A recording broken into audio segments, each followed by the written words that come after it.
I want you to remember the one man who beat you. If I allow myself to go down into that place, I'll never come back. I am vengeance. I am the night. I am Batman! And here we go. All right, folks, welcome to the Batman Who Pod, the Batman show about nothing but Batman, featuring Chris Ripsky, aka Silent Bob. Bob, say hi to everybody. How the hell are you, everybody? Fan-freaking-tastic. And I am Matthew Venieri, aka the $1,000 Bruce Wayne. Why do you say? Because I have $1,000 in my account and most good weeks, sometimes not. But anyway, we wanted to bring you guys here today for all things Batman related. What kind of brought us here was the latest, The Batman 2022. You know, little history of Rob and I, we have always been hardcore Batman fans. And we've always kind of spitball about different ideas, different theories, different things like that. And what really brought us together was The Dark Knight. And we were always looking for a different kind of avenue and, you know, to express our love for the character. And we decided, hey, with the introduction of Battinson, why don't we start a podcast and just talk about it, share our feelings, and then see where it goes from there. So, Rob, what do you have to say about all this? Yeah, pretty much where you left off. Since our inception of friendship, it always goes to Batman. Like, we might talk about something at first and it goes right to Batman right afterwards. And yeah, I was just kind of like, hey man, we've been talking about this shit, Batman, I mean, for what, 12 years or something like that, something long. And I was like, why don't we just make our conversations and the content, see what happens. So here we are. And full disclosure, we have no idea what we're doing. So this is going to be a journey for us. And if anybody does decide to watch, for you guys at home or wherever you're watching, a little bit about me. I have been a diehard Batman fan for as long as I can remember. Obviously, Rob can attest, we grew up watching well, I mean, I think we could say we grew up watching Adam West. The first movie, obviously, was though '89 Batman Keaton, but Adam West was, and Batman '66 was a huge part. And then obviously Batman the Animated Series, you know, really changed the scope for who Batman was as a character, and obviously getting into the comics. And it never stopped. It was one of those things that was just always there. He was always a big part of my life. And, you know, every generation you can say has their Batman. So, and we'll get into that more as we get into podcasts and different content. But for where I was in life, and especially with Rob, I would say, you know, the Dark Knight trilogy has a special place in our heart and always will, because we lived through that trilogy throughout its entirety. And it was a hell of a journey. I mean, it was really the movie trilogy that changed the way that superhero movies were made and how they were looked at. So that will always be the Batman trilogy for us. And we'll get into this, what we believe is going to be a new trilogy shortly. But yeah, those three movies were a special time in our lives, and it was cool just to share those memories with Chris. And yeah, now we're here. So Rob, why don't you tell us a little bit about yourself?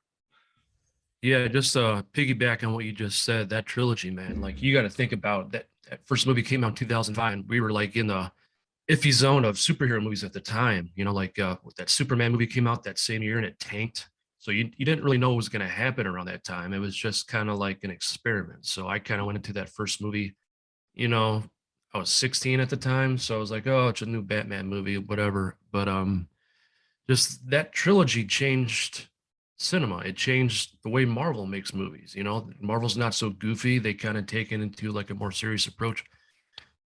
But the origins of Batman, honestly, the very first movie I remember seeing in theaters was Batman Returns, and that's that weird ass scene where Penguin gets thrown off the bridge. Man, yeah, that stuck with me, man. I had to be what came out what 92 or something like that, so I had to be like 3. So that was my first introduction to cinema and Batman. Um, and then I would watch the first movie and the second movie on VHS back to back a lot, wear those tapes out, and then uh, I would watch the Adam West, not maybe not as much as you, but I knew about it. But I was really heavy on the animated series, and it's funny because I seen Keaton movie first, and then the animated series second. So it, and we were in that time in the '90s, right, where there was shows based off movies a lot, like Beetlejuice and a lot of IPs. So I'm watching the show as a kid thinking they're going off the movies. Totally different perspective, right? Like you said, everyone's got their different perspectives. So I would watch it and I always thought at the time, and still think to this time, that the Joker was the best. And but it didn't really hit me hard until Mask of the Phantasm came out. I'm like, this shit's for real. They're making full length movies of this show. Um so yeah, yeah. Batman animated series was heavy influence, still is. I think we can both agree. Oh And yeah. I but mean, when that for Dark Knight came out, I'm sorry, go no, ahead. no, I'm sorry. No, I was just gonna say, Kevin Conroy for many people is Batman. I think everybody has their Batman, and there's so many people that would argue that Kevin Conroy is Batman. No matter what, because that voice is cemented in your head as a child, and even today, if you grew up around the animated series. So, yeah, that's all. Which was also funny as well because remember, okay, so for people out there, me and Vern are originally from Chicago. I moved from Chicago 4 years ago. I'm currently in California, but I just went back 6 months ago to get the rest of my stuff in storage, and I'm digging through my stuff, and I'm going through all this stuff as a kid, and something I came across. It was an old black and white photo of Batman the Animated Series, and I'm looking at it, and I'm like, who the fuck signed this? I have no idea. And I showed Vern, like, who signed this? And you said, Looks to me, if I'm correct, it is Bruce Timm that signed that. that's pretty wild, man. This was sitting in storage forever. And I just came across this and I'm going to frame it. Absolutely, that is an awesome piece. But just to finish your question, Verna. So yeah, yeah, when the Dark Knight came out, it was just, you can't put it into words. Like it was the first of its kind. No one before that has ever treated the character so fucking serious, you know. The funniest thing Kevin Smith ever said was he Nolan treated the Dark Knight like a heart attack, and then he had a heart attack. Um, uh, but they treated the character with so much respect. It wasn't goofy or over the top. Every character, every villain was grounded and it was real. Um, and then you just kind of see it like current day people piggyback off Nolan, especially the new movie. There's a lot of Nolan influences. But yeah, I'm gonna stop rambling. But that's kind of my story. No, that's good. I mean, folks, if you are going to watch this or listen, this is our pilot. We have a lot of work to do. We know that. So if we do ramble or we not make sense, you know, that's just because we're learning as we go along here. One thing that resonates with me with that trilogy, and obviously we don't want to take up too much time talking about that trilogy. We will at some point, but was the grounded. It was a grounded movie. It was a grounded film. Batman relates to so many people because he's a superhero that doesn't have any superpowers. Um, and one thing you can take away from the Justice League movie, as one of the funniest quotes was, when Bruce Wayne is asked what his superpower is, he says, "Hey, I'm rich." that was well put. But yeah, Nolan grounded those films to be relatable and believable, you know. And the Batman movies we grew up with, you know, Tim Burton's, Schumacher's, yeah, they have that cartoon Fantastical effect. element. They have a cartoon effect to them, you know, which is great in their own respects. And those movies are forever cemented in our lives. You know, I wouldn't change them Hmm. for the world. But yeah, Nolan really changed the landscape of what you can do with a superhero film and how you can relate that to the people that are watching there and to have these different types of emotions that you've never really felt from a superhero film before. But with that said, the reason we're here is a film that just recently released. It was called The Batman 2022. Um, Yeah. and Many more to come. yeah, many more to come. So a little bit about the backstory is, I mean, as soon as the film was announced, we had immediately started texting each other going, okay, Going on here. what's going on? What are we doing here? Do we need another Batman right away? Because, you know, Nolan had done such a tremendous job with a tremendous trilogy. You don't know if you could ever top that. Wasn't even that. They were still doing Justice League, and they're And still talking about Ben Affleck movie. exactly. And Ben Affleck's back and forth train ride with the Batman character and everything that happened there, the Justice League, the Zack Snyder cut. Um, we didn't really know what to expect. We wanted to be realists about it and go, well, let's just expect the worst. And even though I'm always the silver lining for Rob over here, I'm always just like, no, dude, wait till we see it, you know. But then even towards the end, when they started delaying the film, you know, COVID hit, the film got delayed, then they moved the film back again, back and forth. There was all these different rumblings. I was just like, oh, maybe this movie is going to be a tank. But yeah, we're here for that. So, Rob, what do you have to say about the journey that is the Batman 2022? Well, you and me both said that the whole process of this back and forth Batman is we quoted exhausting, because it is exhausting to wake up every day and read something new and this back and forth. It really is exhausting. Um, like you, like we both thought this movie was going to tank. Little Caesar sponsored it, which is very unlikely.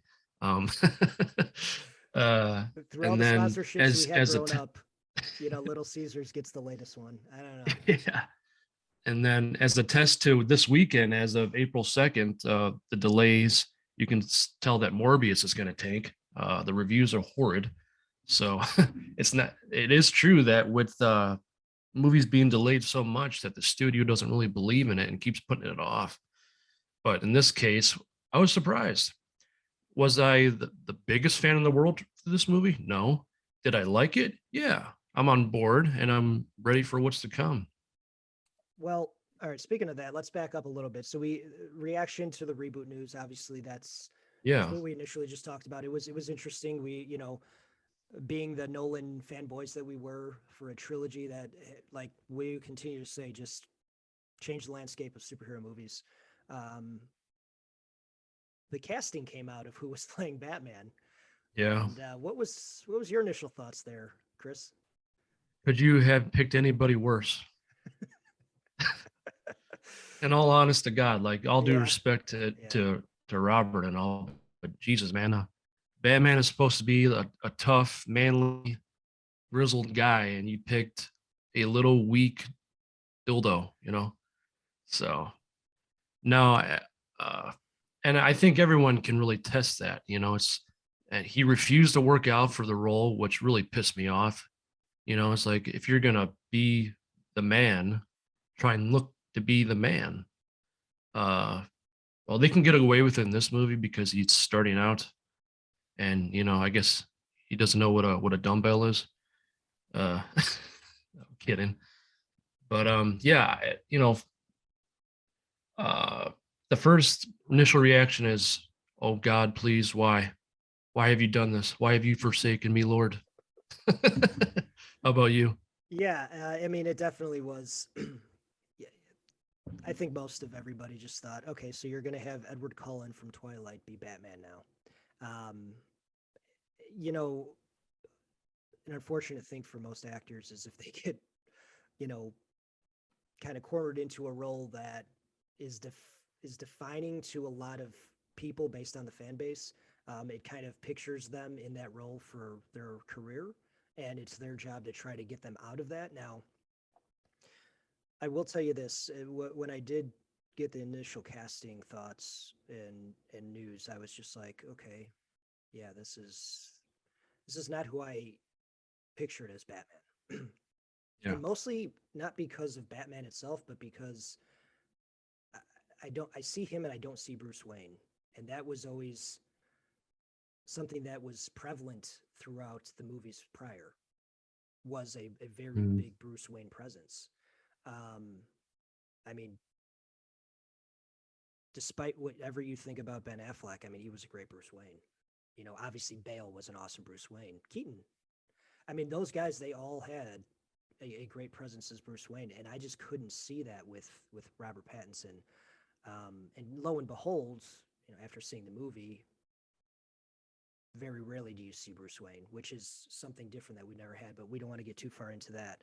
But Yep. what I did is I started to go back and look at some films that Pattinson did that were not Twilight, obviously.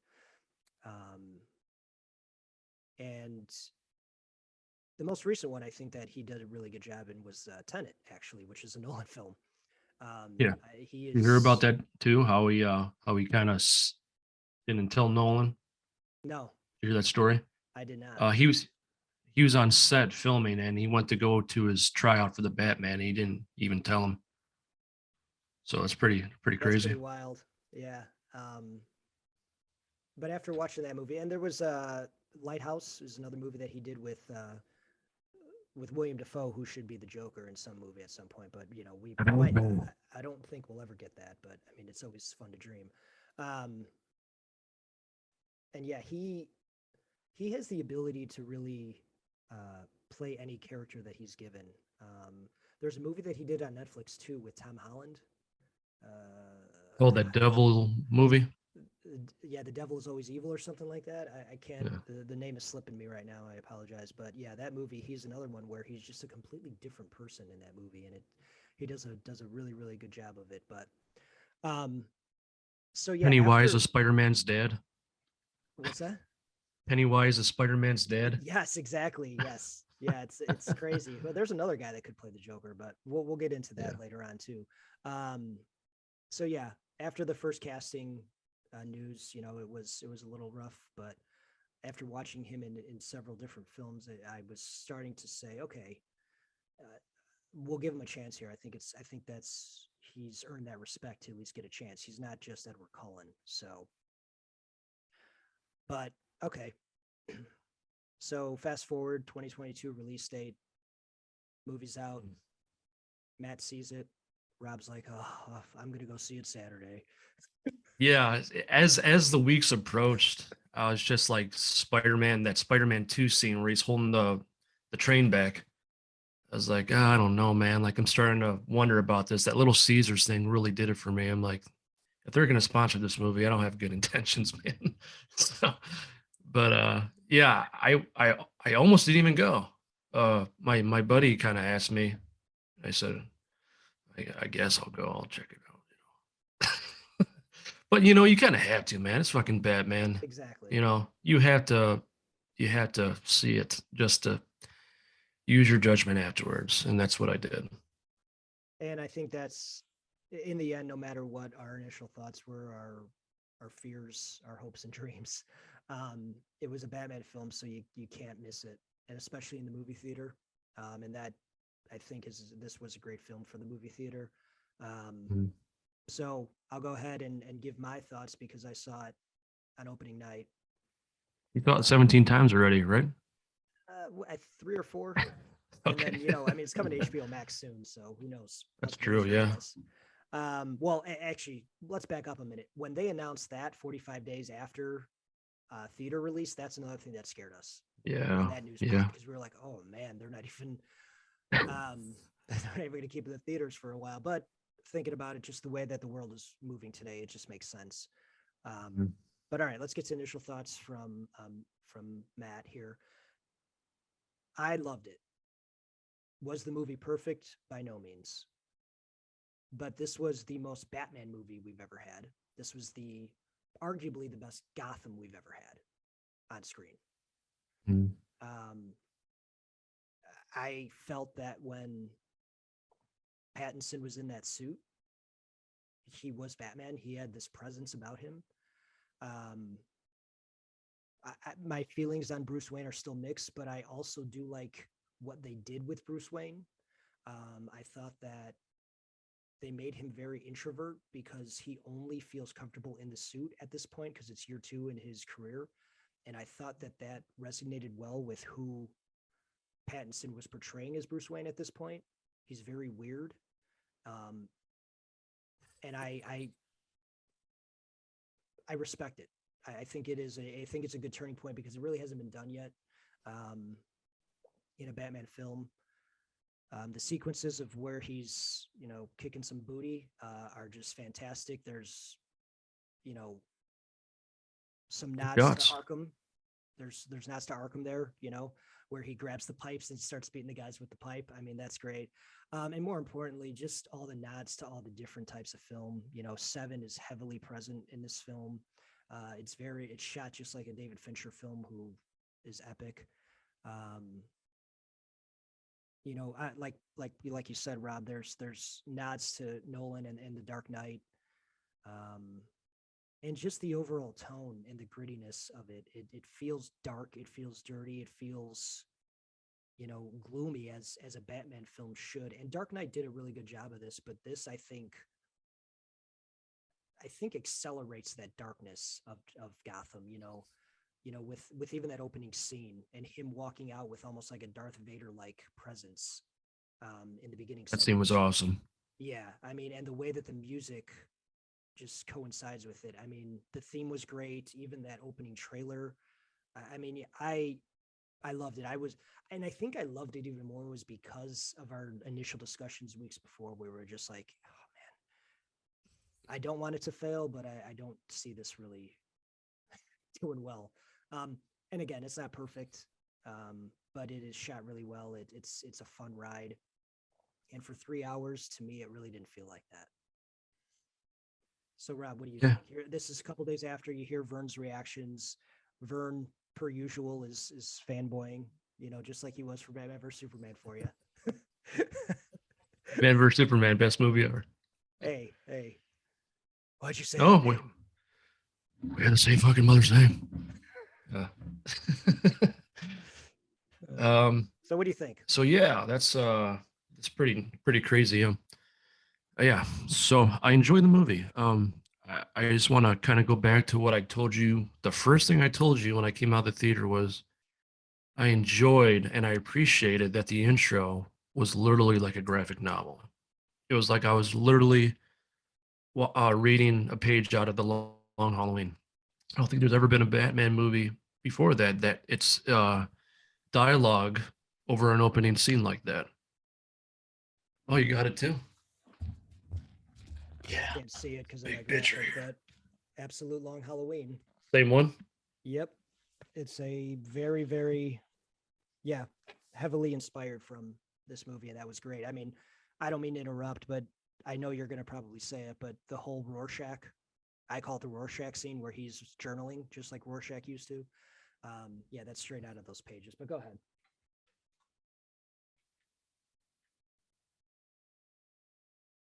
Hear him, because usually we have origins. Well, no, we don't. Nolan was the only one we actually had an origin, but it was just a fresh take for an intro like that to be introduced, to catch you up to speed what's going on, and just to see how fear was taking over the city. That was pretty cool, and just that you just dive right into it with that fighting scene. It's badass. I think we both agree there are some pacing issues. There's some parts in there that really kind of dropped off for a second. You kind of feel like, oh, the movie's going to end. Oh wait, it's still going. It's gonna end. It's still going. Spoilers if you haven't seen it. I don't know why the fuck you're here. Uh, but that ending was really kind of weird to me. It's like, all right, bye, bye. Okay, Yeah. let's ride next to each other. As if this, I thought he was gonna say like, I'm gonna go with you or something like that. But no, they just go separate ways at the end. You Um, know, that scene is interesting because seeing it 3 times now, I always go back. I'm like, what is he trying to portray here? It's almost like a dancing sequence. You know what I mean? Like the both of them are like yeah, dancing with the motorcycles, and like one's leading. I don't know. I'd be interested to see what that whole scene, what he's trying to tell the people in that scene. But yeah, that movie did end like 2 or 3 times. But go ahead. yeah, and well, that was actually the first thing they ever filmed in that movie. Yours, the leaked footage when the biker fell off the bike in the rain. It's like, oh shit. Um, that was my first introduction to that movie is that guy falling off the bike. Um, Because he's not wearing a cape either. He's this like big guy, and I'm like, well, yeah, Pattinson's not that big, so yeah. I think it was the same guy who was Ben Affleck's stunt double was his stunt double in this movie, and they put the dots on his face so they can CGI his face at the end. interesting. Now, uh, yeah, for the most part, I enjoyed it, but do have to go to one scene that really lowers a whole lot of grade for me. And I think we're gonna know what we're talking about. Is that even if I gave this movie a 10 out of 10, like IGN, right? Oh, it's a masterpiece. Yeah, fuck off, IGN. Like you never give anything a 10, and that's why I'm really scared going into this. Like, what's the last thing they gave a 10? Yeah, So I was like, it's like, and they just gave Morbius a 5, which is funny. I agree with that, but anyway, so the scene I'm talking about, even if I gave this a 10, it would go down to 9 immediately. I'm just in my seat. I just want to enjoy this movie. I want to get away from the world for 3 hours. We got Batman and Catwoman talking on top of a building. Cool scene. I love the couldn't tell if the sun was going down or the sun was coming up. Was it going down? I imagine it was. I think it I don't know was. what. I think it was Dawn because that's one of the big things. Is like you never really see Batman in the daytime until this movie. That's true. You know, because the So dawn then is they're time. talking, and it's coming. Uh, they're talking. They're having banter back and forth, and Catwoman says this line: "Let's go take down these white privilege assholes." Jesus The most Christ, white man! I could have privileged went guy on 3 hours earth. without that. The most white privileged guy in the movie. It's like, damn, man. It's like we didn't have to do that at all. But and as she's talking to a white guy, it's like, do you realize I'm white? Do you realize I had the most money in the city?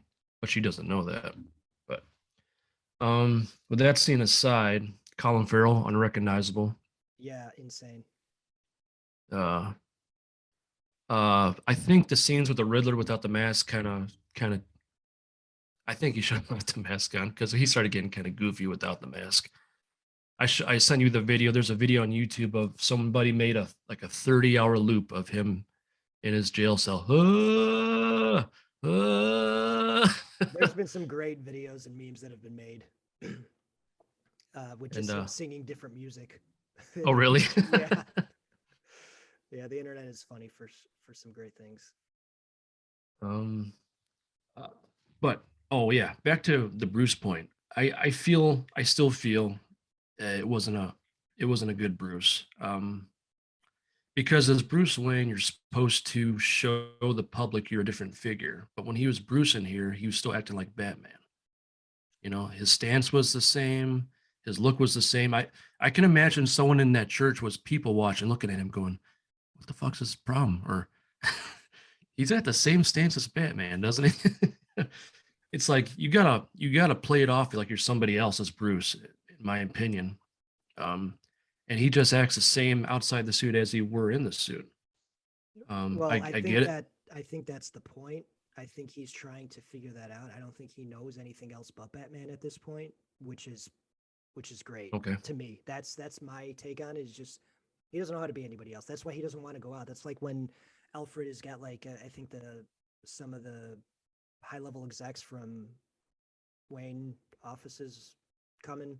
He doesn't want to see him. Because he doesn't know how to act. Yeah, So that's true.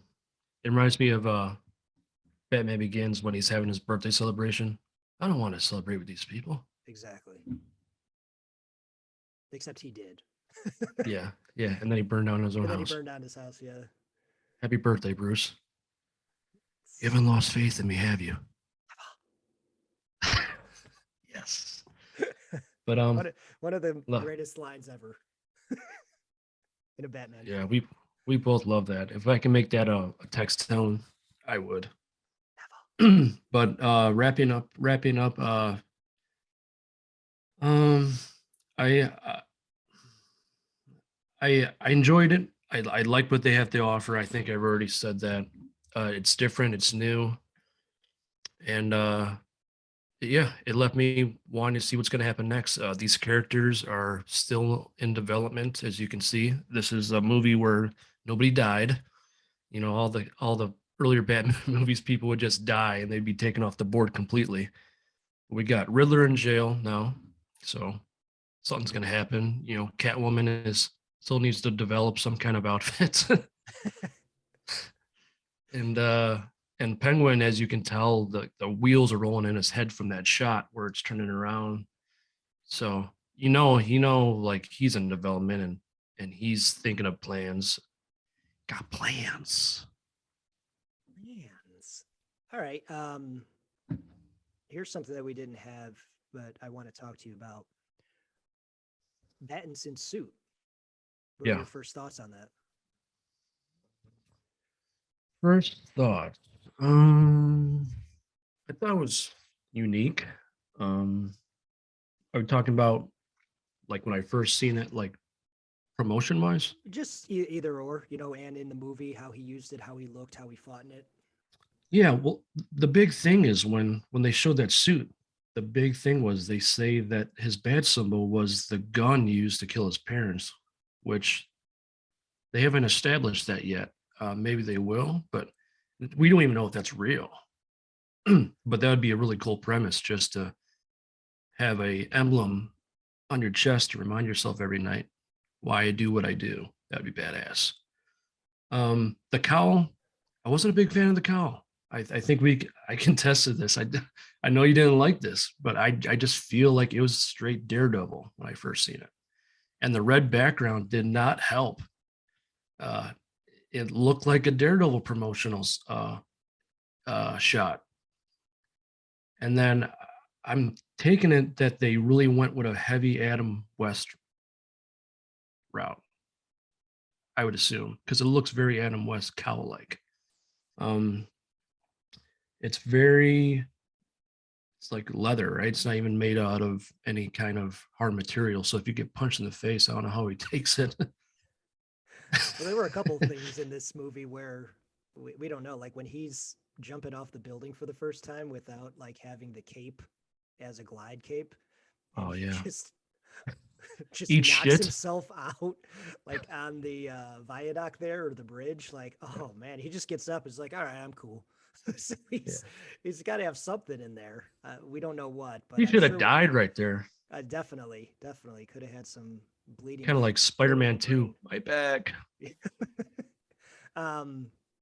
Yeah, I thought the suit was great though. I thought it was a great intro suit. Obviously, for marketing reasons, we have to change the suit in the next movie or have some enhancements, which makes sense though this time, especially because it's so early. It does remind me a little bit. It has Adam West feels to it, especially the cowl, but it has an Arkham Origins feel to it too, in my opinion. And the fact that his symbol actually comes out and he can use it as a batarang, that was by far one of the coolest things that we've seen in a Batman movie. And just looking at it closely, it almost does resemble a gun or pieces of a gun. So, hopefully we do have some clarification on that. And I don't know if the graphic novel not the graphic novel, but the extended novel goes into maybe that detail. I don't know. I haven't read it yet, but I was impressed. I love it. I think it's a good year 2 suit, because it still looks like there's a lot of things that need to be done before he really becomes like the Gadget Man, that is Batman. Uh, and And that I was mean, we cool saw in here too, because he wasn't using his gadgets like he should be. He's still learning. exactly, and that was cool too. But we also did see some different gadgets that we never really have seen. Like these contacts that he uses, and um, some detective traits that he uses to pick up on certain things. So I thought that was cool too, and we had heard about that from the rumblings in the beginnings that it would be more of a noir detective type film, and I think there was a good balance of that, but I still think it felt like a Batman film. That was my worry too. I was like, oh gosh, is this just going to be him walking around going, oh well, here's a piece of blood here. I might as well take a sample of it. Kind of like in the Arkham games where you're just walking around the Yeah. same room. You're like, oh, where do I go now? Let me hit my Scanner. bad eyes. Yeah. So I just hit scanner 100 times until I find something. exactly. That's what it is, scanner. Let me hit scanner 100 times here to see if I could find a clue. So, Yeah. but they didn't. I thought it was good. Like I said, it was shot so well. But the suit, I was impressed by the It was suit. creepy. Oh, 100%. Impressed so much by the suit that we have the Hot Toys on pre-order. But we'll get into Yeah. that later on. All right, so overall score, if we'll go out of 5 batarangs, what would you give it? 5 batarangs, I give it a solid 3 because of that white privilege thing.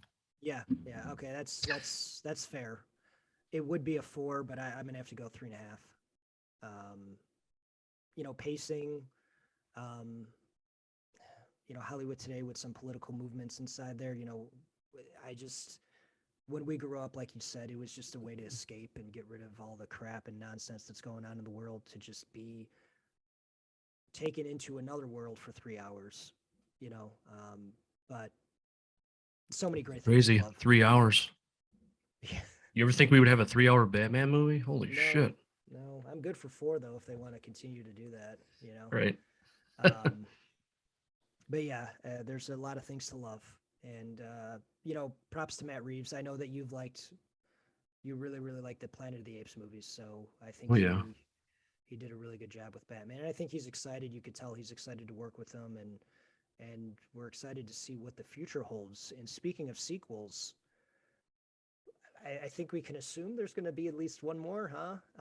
We had not too long ago a quote unquote leaked Yeah, what's up with that? scene that's 5 minutes long that was deleted, which I believe actually was found by the website that they have at the end of the movie. I think they deciphered the code, and that's what unlocked that scene. No way. Yeah, I think that's why that supposedly leaked. I think that's what actually happened. If I'm That's not pretty good mistaken. marketing, honestly. No, it is, and that's why it all made more sense after I started to look into it more. So in this scene, it is a very Silence of the Lambs-esque scene, in my opinion, where we have what we believe, or has been confirmed, I should say, to be the Joker, talking with Bats in Arkham about the Riddler, showing him his file, and he's looking it over and kind of going, Bruce is asking him questions. And well, I'm going to let you take this over. I'm going to let you start. Rob, what are we doing here? Are we getting Joker in number 2 already again? Why don't we have so many great villains ahead of us? My hopes are that he stays in Arkham, and he is the Hannibal Lecter for him. And maybe in the 3rd arc, he gets out or something, but I don't know. Take over. Let me know your thoughts, and let these people know what you're thinking.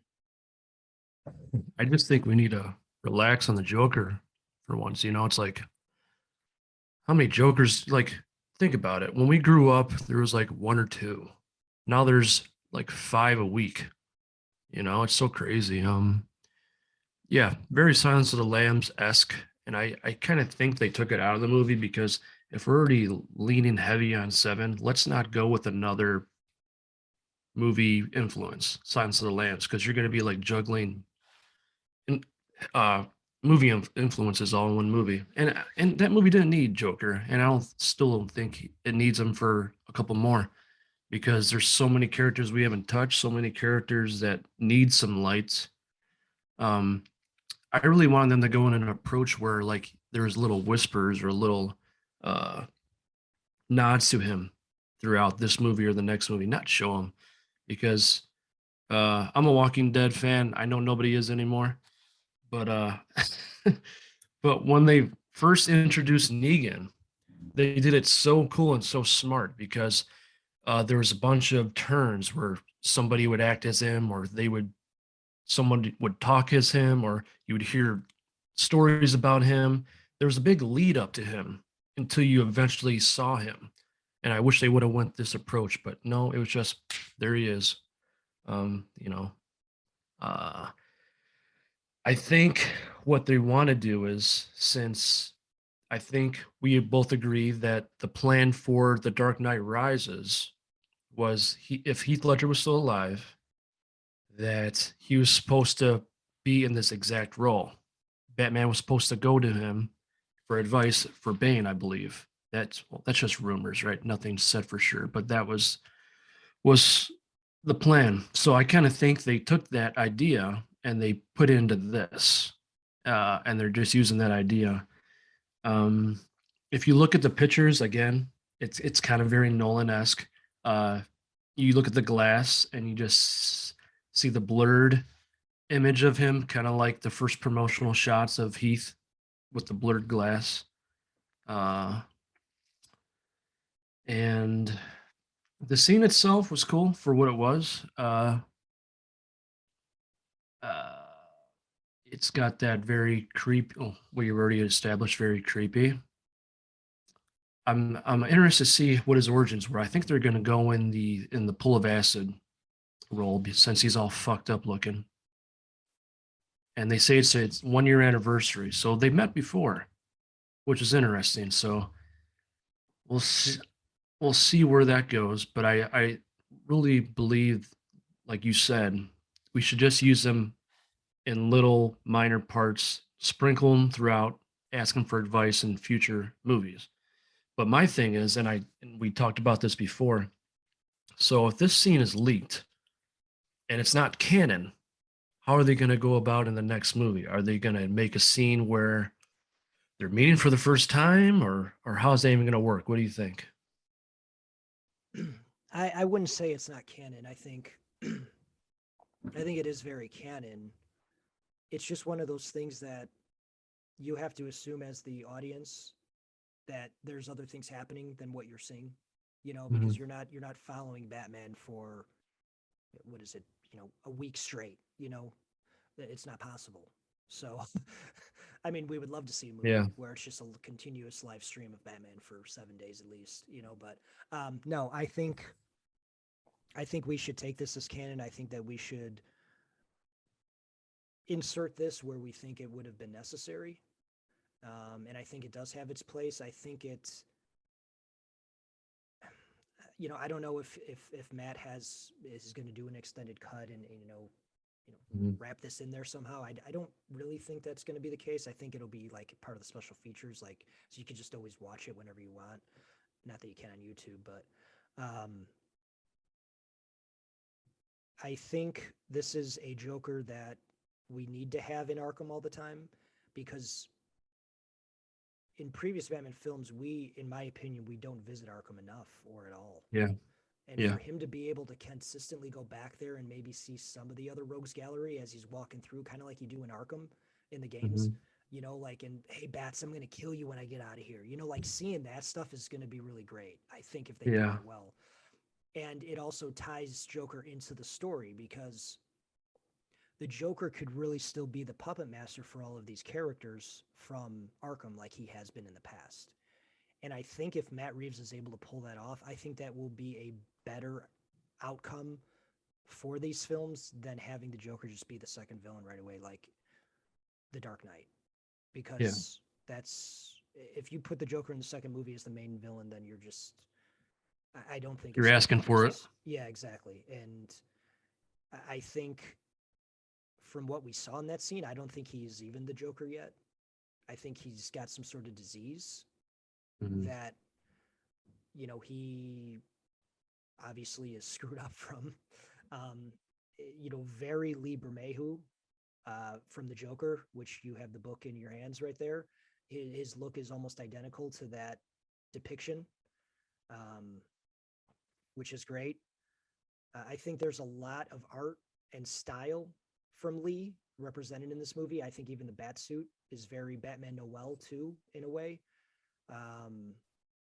Just that grittiness, is very, very represented in these films, which is great because Lee is one of the most gifted artists that I've ever been able to lay my eyes on as far as the pages of the books. You're talking about Lee as in the artist? Yes. No, this is actually Lee Bermejo. Yeah, Bermejo. Yeah, that's Bermejo. yeah. Sorry. I had to edit that out there. Yeah. Yeah, so I think that his art is represented in this film very well. I think there's some inspiration there because it's the grittiness of those pages that he is able to ink are definitely represented in this film. But now I'm rambling. But yeah, I think the League Joker scene was pretty cool, especially that it came out from that website and it was deciphered from fans and then leaked. I think that there's a bright future there if we're able to contain Joker inside of Arkham Asylum and have him be the Hannibal Lecter or puppet master for the other villains as Gotham continues to be infested with crime. That'd be awesome. And to go from that is that now they're saying that the Gotham PD show is going to be possibly an Arkham show. They're changing that. So that would be kind of cool to even before, it's kind of like how, Marvel does their little shows now. You can introduce small characters until they go to the big screen. So if you have the Arkham show, you can introduce characters there, and then you have more time for storytelling and an introduction to characters before they're just slapped on the screen. So if they can go the Arkham route for a show, that'd be pretty cool. More character development and more time with the characters is what I'm trying to say. Yeah, and I mean, there's so many one-off villains in the Batman noir or lore. Excuse me, not noir. Wow, lore and storytelling that there could be a lot of like one-off stories of these villains that are getting captured. Like Condiment Man. Yeah.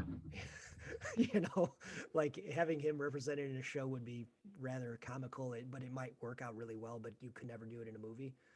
Yeah. Just like what 66 did. I mean, Adam West went against some goofy villains throughout that series, which were canon villains, but regardless, they represent themselves better in a show than they would in movie and film. Now, my only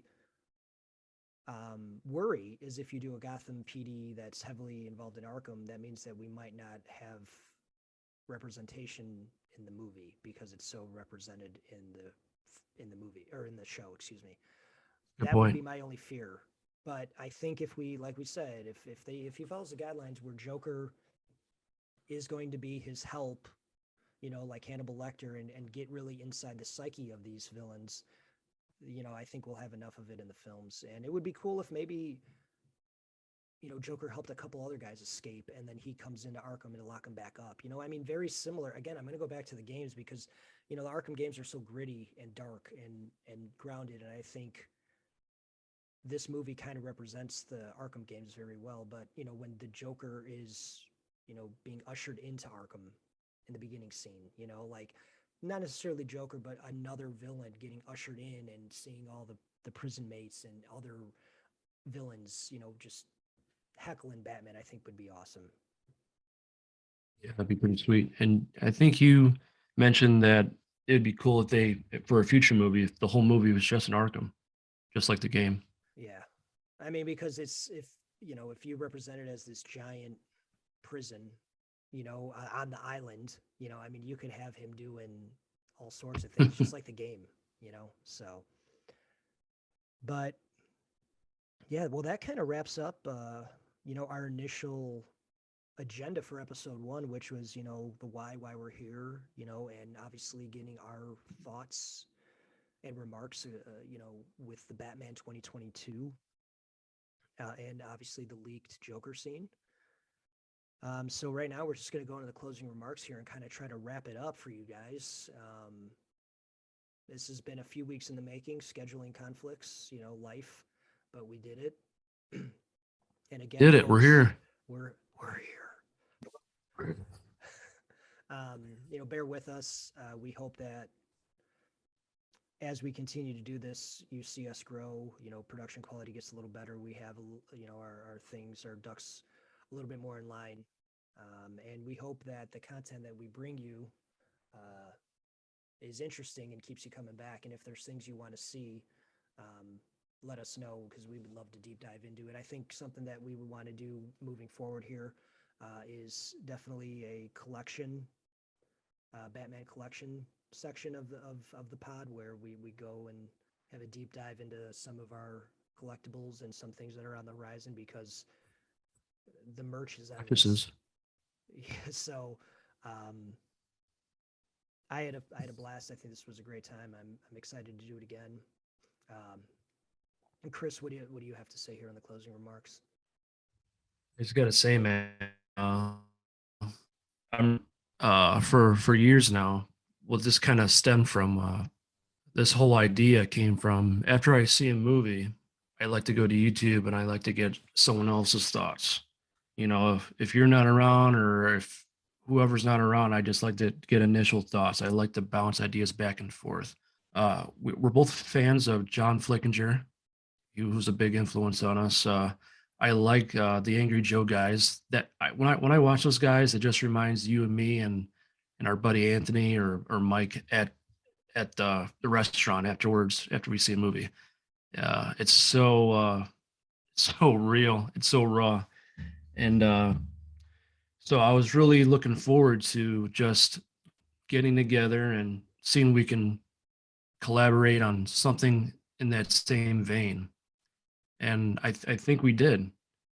What was I going to say? I really believe. Sorry, I'm half awake here.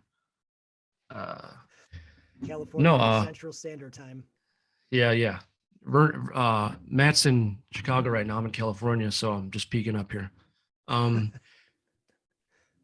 went to bed at 2:00, woke up at 7. Bear with us, people. Trust us, please. No, I'm just saying, Batman has a huge community out there. I believe it's the biggest IP out there, which is, if you can believe it, this movie made more than Spider-Man, which is crazy, considering how much Spider-Man had going for it. But I believe what we have to say can really reach the people out there, Batman fans. And like you said, hopefully you like what we have to offer. And we would like to one day down the road, have a portion where you can ask questions. I'm getting ahead of myself here, but in a perfect world, one day down the road, we would really like to, interact with more Batman fans. This is what we're all about here. We're a community, a growing community, and I'm just excited, really excited for what we have moving forward, buddy. Yeah, and that definitely, we're going to work hard so that we can have that opportunity to be able to interact with people of the same liking. And one thing that I want everybody to understand is we're not movie reviewers by any choice. Yeah, we're just two guys with an opinion. Yeah, I mean, all we can say is go see the movie yourself, and hopefully we can have a intelligent conversation about it together. We don't want to be movie reviewers. We just are Batman fans who just want to talk about Batman. And all things related to it. And this movie has brought us to that opportunity again. I wish we could have done this with the Dark Knight trilogy, but for whatever reason, we're here at this point, and we're going to do it, and we're going to try our damnedest to make sure that we deliver something that is enjoyable for other people to listen to and watch. And sky's the limit, but yeah, we're doing something for fun here, and if it takes off, then great. But if not, at least we have enlightening conversations with each other. And then the best thing about me and Matt is that we both have different opinions. So it'll make the conversation very interesting. Like there's some things I love that he doesn't like. Like I love Daredevil. He hates Daredevil. Uh, I don't like BVS, but he loves BVS. So it's like little things like that. Like we all have our opinions and stuff like that. So it's not like we're gonna be exactly on the same page every single time. There will be different routes that go on and different takes on different subjects or things in that nature. So Yeah, it's not like we're both blowing Pattinson here. that's a good point, because so many times you see like, man, are these guys just opposite because that just makes for better content? But no, like maybe we'll do an episode on, we'll go through all the old Batman films, including Batman vs Superman, and my initial reactions of when I sat in that movie theater and saw the opening scene and literally said, oh, Rob is not going to like this film. Yeah, it's so crazy, man, because that was the only time I think I can remember where I seen that movie back to back. I seen it on a Friday. You gave me a movie ticket. Thank you for that. To go see it again. And because like the first time I was like, no, I gotta see it again. And then I see it the second time, like it still hasn't hit me. But that's for another time. Yeah, that's for another. We don't want to spoil it all and have no Yeah. content now. We're going to continue as the days progress to just figure out what the next episode and what content we're going to put in that, so that we can give you something for at least an hour, to pique your interest. But that'll do it for us today. You can find us on YouTube. Just search The Batman Who Pod. And you can like and subscribe to hear more. Talk all things Batman, because when the Just got a subscriber. What's that? Just got a subscriber. We got a subscriber. Okay, when the bell Hear that? notification hits, It's not just a conversation. it's a podcast. So that'll do it, folks. This was a ton of fun. It's obviously going to be a little rough. So like I said, bear with us. We are learning as we go along here. Rob is going to go into post-production and edit this bad boy with all the free time in the world that he has. Just 24 hours straight. So again, we thank you. If anybody does listen, if not though, Rob, great conversation and can't wait to do it again. So Absolutely, buddy. Thank you very much for taking the time out. Your busy day, you're very busy as well, just as busy as me. And thanks for having some beacon of hope in this project that we have here. Trash, light it up. And everybody, thank you. This is thank you very much, everybody. Bye.